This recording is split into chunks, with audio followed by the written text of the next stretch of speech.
Hi, it's Nick Astor with TriplePundit.com. We're here at the Wall Street Journal Economics Conference in Santa Barbara, California. I'm here with Ory Zik. You're the founder and CEO of Energy Points, in addition to being a contributor on occasion to Triple Pundit, which has been great over the years. Catch us up a little bit on Energy Points.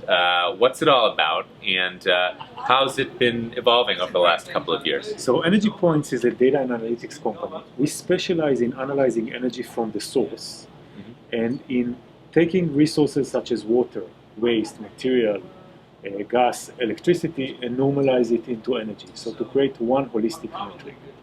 Now, from the source means that you're not just talking about the nuts and bolts of my building. It's where is this all coming from? Exactly. We quantify energy in terms of fossil fuel, where it all started, because there's a business reason, and the business reason is that corporations in the last few years became more sensitive to their energy supply chain than to the near-term cost cutting of changing light bulbs.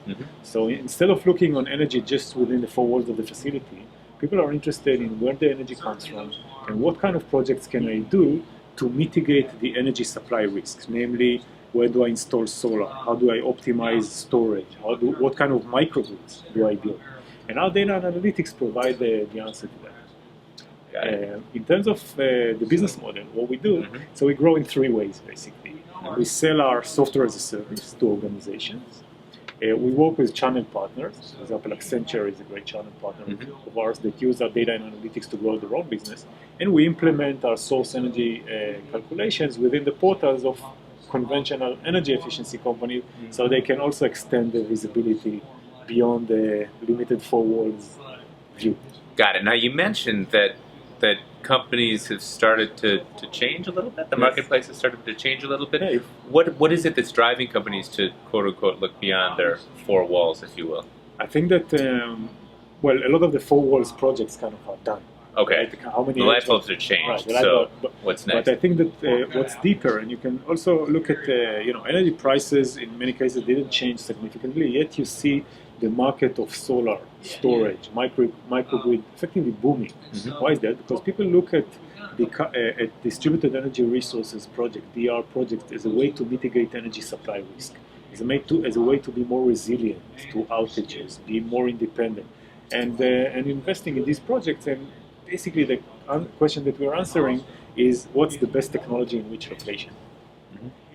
Got it. And what are the things that you've actually been seeing evolving? And what are these risks that companies are looking to mitigate? I mean, is it as simple as just, the physical risks of having, all my eggs in one basket could, knock out my power? Or is there a sustainability story here in terms of... I think that there's a combination of sustainability, resilience, cost fluctuations, and a mundane issue of we've already allocated a budget, now let's optimize it.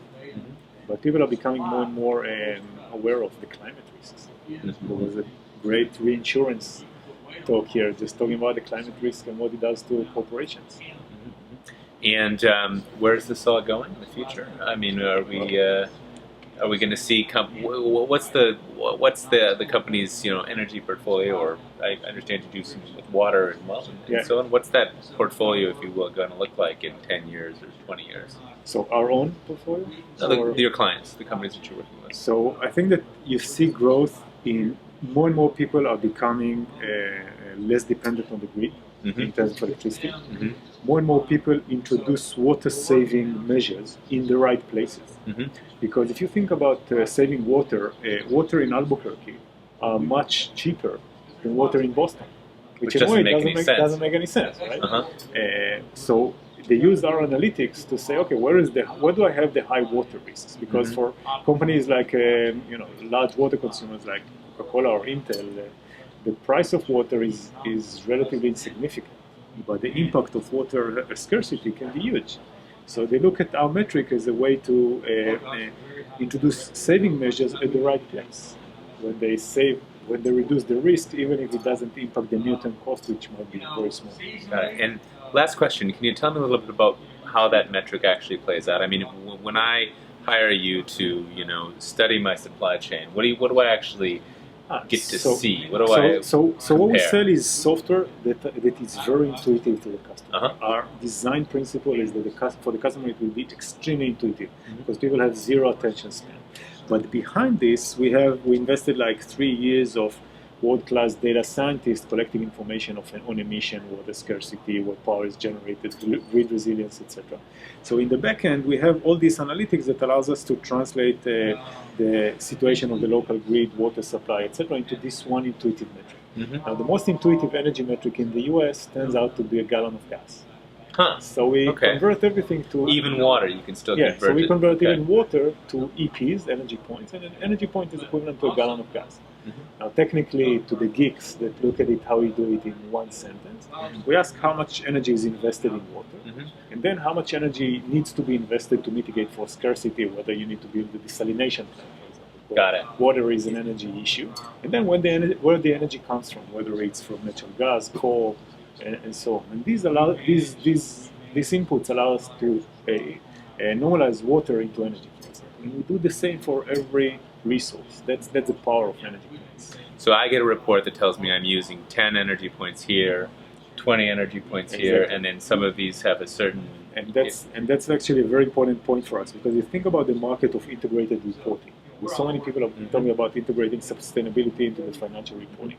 But if you look at these reports, they have line items of electricity, natural gas, water, waste, different line items in different units. And even the units are meaningless because the kilowatt hour, if it comes from coal or comes from solar, is a totally different impact. And a gallon of water in Albuquerque and in Boston are totally different. So when we provide a report, it's all integrated into one metric. Just like if you run your business in China and the US and Japan, you can translate the currencies from yen to dollar and so on. So you need this. So we're like a currency converter of all this information into one unit. But you see a really simple and intuitive report. That's the beauty of it. That's pretty exciting. And are people actually incorporating this into their integrated reports So now we're working with the CDP and others to start allowing people to use it in their reporting. And in some states, like in Massachusetts, there's even a legislation initiative. So people legislate using energy points in building decisions and measurements and so on. Excellent. Well, we're really excited to see things progressing and looking forward to learning more in the future. Excellent. All right, thanks a lot for your time. Pleasure.